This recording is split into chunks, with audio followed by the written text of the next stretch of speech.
Yeah, back to agenda. Gautam Prasad garu, good evening. Good evening sir.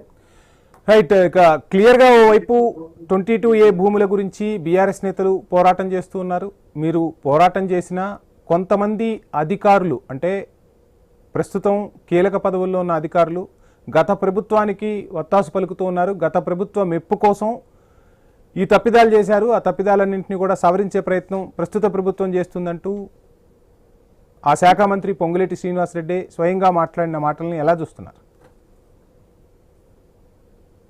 Vamsi గారు, మీకు మన ప్యానెల్లో ఉన్న పెద్దలకు అదేవిధంగా మన ప్రేక్షకులకు గుడ్ ఈవినింగ్ అండి. వంశీ గారు, అంటే కాంగ్రెస్ పార్టీ మొదటి నుంచి కూడా అంటే బట్టగాల్చి మీదేయటం అనేది వాళ్ళు నేర్చుకున్న విద్య. దాంట్లో ఎంత దూరమైనా వాళ్ళు వెళ్తున్నారు. అంటే నిజాలు కళ్ళ ముందు కనబడుతున్నప్పటికీ, నిజాలు మనకు తెలుస్తున్నప్పటికీ, రికార్డులు స్పష్టంగా చెప్తున్నప్పటికీ, కోర్టులు దానికి అనుకూలమైన సాక్ష్యాలు చూపిస్తున్నప్పటికీ కూడా మళ్ళీ గత ప్రభుత్వం చేసింది ఇంకోటి చేసిందని చెప్పేసి మాట్లాడుతున్నాం. ఇప్పుడు నిన్ననే కదా ఆయన అదే నోటితోని, ఇప్పుడు ఈ మాటలు మాట్లాడిన అదే నోటితోని ప్రభుత్వం వైపు నుంచి తప్పు జరిగింది, అదేవిధంగా ఇట్లా భూములు దాంట్లో చేరడం అనేది తప్పే, మేము ఎవరికి కూడా నష్టం జరగకుండా చూస్తాము, చూసి మేము అందరి ఒక్క ఇంచు జాగా కూడా పోకుండా చేస్తామని చెప్పేసి మాట్లాడింది వాళ్ళే కదా.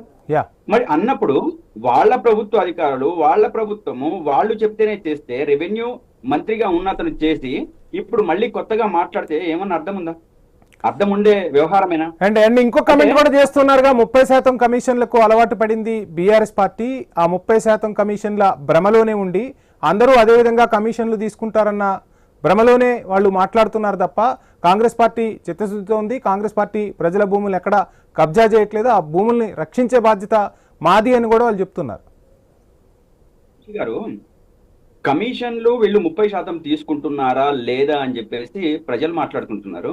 అదే విధంగా మీరు కలెక్టరేట్ దగ్గరికి పోతే ఈ రోజు నిషేధంలో ఉన్న భూమిని మేము విడిపిస్తాము, మీరు మాకు 20 లక్షలు ఇస్తారా 30 లక్షలు ఇస్తారా అని చెప్పేసి అక్కడ వేలం పాట నడుస్తుంది, మీరు కావలిస్తే పోయి చూడండి. అది నాలుగో దశ అని తెలుస్తుంది మనకి.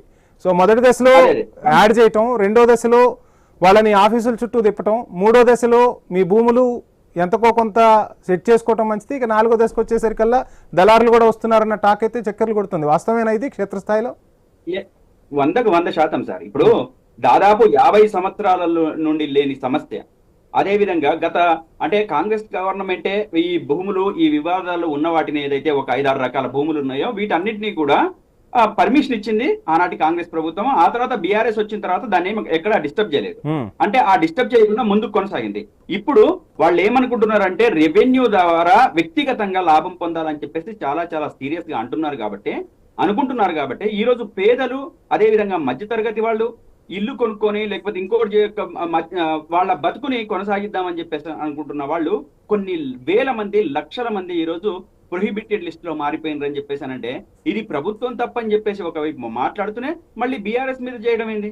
ఇప్పుడు జరిగింది ఇప్పుడు డిజిటలైజేషన్ జరిగింది ఇప్పుడు ఈ గవర్నమెంట్ లో. గత ప్రభుత్వం చేసిందని ఎట్లా మాట్లాడతారు? ఇప్పుడు లక్షలాది మంది ప్రజలు ఒకవేళ మా ప్రభుత్వమే జరిగి ఉంటే వీళ్ళు ఊరుకునేవాళ్ళ? ఇప్పుడు గతంలో ఏదో కూలని కాళేశ్వరాన్ని కూలిందని చెప్పేసి మాట్లాడిందే, వీళ్ళు 22A అయితే ఇంకా ఎక్కువ చేసేవాళ్ళు కదా, ఎక్కువ మాట్లాడేవాళ్ళు కదా. వీళ్ళు ఏంటంటే అబద్ధాలు చెప్పటము, ప్రజల్ని నమ్మించటము, నిజాలు ఎప్పటికీ తెలియకుండా చేయడం అనేది వీళ్ళు ఒక అలవాటుగా మార్చుకున్న దాంట్లో భాగంగానే వీళ్ళు మాట్లాడుకుంటూ పోతున్నారు. ఈ రోజు ప్రజలు అడుగుతున్నారు, 22A భూమి నిన్నటిదాకా నేను అనుభవించిన భూమి ఈ రోజు నాది కాకుండా పోయింది, రాత్రికి రాత్రే పోయింది అని చెప్పేసి అంటే ఈ రోజు మా ప్రభుత్వం ఉందా, బీఆర్ఎస్ ప్రభుత్వం ఉందా రాత్రికి రాత్రే పోయింది అనేది? మాకు 3 నెలల క్రితం ఇక్కడ ఇంకొక అంశం కూడా మాట్లాడుకోవాలి. ఆ ప్రభుత్వంలోనే కీలక మంత్రి అయినటువంటి కోమటిరెడ్డి వెంకటరెడ్డి మాట్లాడిన మాటలు కూడా మనం ఇక్కడ ఒకసారి గుర్తు చేసుకోవాలి. యాదగిరిగుట్టలో 42,000 ఎకరాల భూములకు సంబంధించి ఇలా జరుగుతోంది, అన్యక్రాంతం అవుతున్నాయని చెప్పి నేను 4 నెలల క్రితమే సీఎం దృష్టికి తీసుకెళ్ళా. ఆ రోజు ఏ అంశాలైతే నేను సీఎంతో మాట్లాడానో ఇప్పుడు అవే మనం చూస్తూ ఉన్నాం తెలంగాణలో అని చెప్పి కూడా ఆయన ఈరోజు మాట్లాడారు చిట్చాట్లో. వంశీ గారు, ఇది 100% కరెక్ట్ అండి. మేము 4 months బ్యాకే ఇప్పుడు కోమటిరెడ్డి గారు ఏదైతే చెప్పారో అంతకు ముందు నుంచే మేము ఇప్పుడు భూభారతి ధరణి బాలేదని చెప్పేసి అని భూభారతి తీసుకొచ్చారు కదా. భూభారతి వచ్చిన తర్వాతనే ఒక ప్రముఖ పత్రిక వాళ్ళకు ఒత్తాసు పలికే పత్రికనే బ్యానర్ ఐటమ్ రాసింది. భూభారతిలో అక్రమాలు, అదే విధంగా విచ్చలవిడిగా భూదందాలు, అదే విధంగా భూ మార్పులు జరుగుతున్నాయి, అదే విధంగా ఇట్లా నిషేధం అవుతుందని చెప్పేసి రాసింది మా వాళ్ళు కాదు, స్వయంగా ఆ పార్టీకి బత్తాసు పలికే ఒక ప్రముఖ పత్రిక రాసింది. ఈ దాని మీద మనం చర్చలు కూడా చేసినాం, ఇది ఎట్లా కరెక్ట్, ఏంది అవునా కాదా అని చెప్పేసి.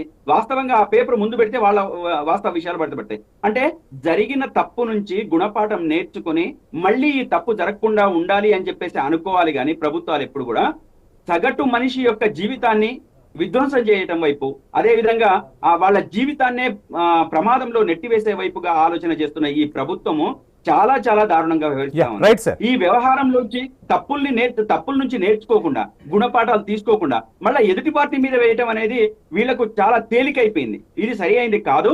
వెంటనే వాటిని మార్చుకోవాలి. ప్రజల భద్రతను, అదే విధంగా ప్రజల యొక్క ప్రైవేట్ ఆస్తుల్ని కాపాడాల్సిన బాధ్యత ప్రభుత్వం మీద ఉంది. ఆ ప్రభుత్వం ఇటువంటి సాకులు చెప్పకుండా, కల్లబొల్లి మాటలు చెప్పకుండా, ప్రజల మీద నెట్టేయకుండా లేదా అధికారుల మీద నెట్టేయకుండా ఎందుకు ఉండాలి అని నెట్టేయకుండా ఉండాలి అని చెప్పేసి నేను అడుగుతూనే, ఈ కాలంలో, ఈ మధ్య కాలంలో దాదాపు ఈ 6 నెలల కాలంలో దీని మీద వస్తున్న ఏదైతే ఆరోపణలు ఉన్నాయో, ఈ ఆరోపణల మీద ఇదే రెవెన్యూ శాఖ మంత్రి ఒక్కసారి కూడా అసలు రివ్యూ చేయలేదు. ఆర్డర్ వచ్చింది, లేకపోతే ఈ రోజు అధికారుల మీద నెట్టేయడం ఎంతవరకు కరెక్ట్? అధికారులు ఒక విషయాన్ని ముందుకు తీసుకొస్తే ఖచ్చితంగా దాని మీద రివ్యూ చేయాలి. లేదు, ముందుకెళ్తుంటే దాన్ని డిజిటలైజేషన్ చేస్తున్నప్పుడు, అఫీషియల్ ని ప్రకటిస్తున్నప్పుడు దీంట్లో మంచి ఏంటి అనేది అన్ని రకాల వాటిని లెక్కలోకి తీసుకున్న తర్వాతనే అది అప్లైలోకి వెళ్ళాలి. అట్లా అప్లై లేకుండా, ఎటువంటి రివ్యూ లేకుండా ఇష్టం వచ్చినట్టు చేసేసి ఈ రోజు అధికారుల్ని బలి చేస్తామని చెప్పేసి అని ఈ రోజు వాళ్ళ మీద బట్టగాల్చి వేయటము, లేదా ఎదుటి పార్టీల మీద వేయటం అనేది ప్రభుత్వం యొక్క తప్పించుకోవడానికి సాకులు చూపే వ్యవహారం తప్ప మరొకటి కాదు. రైట్ సార్, సమయం ఇస్తాం మీకు. వెంకట్ నాయక్ గారు, ల్యాండ్ పూలింగ్ కాదు, ల్యాండ్ లూటింగ్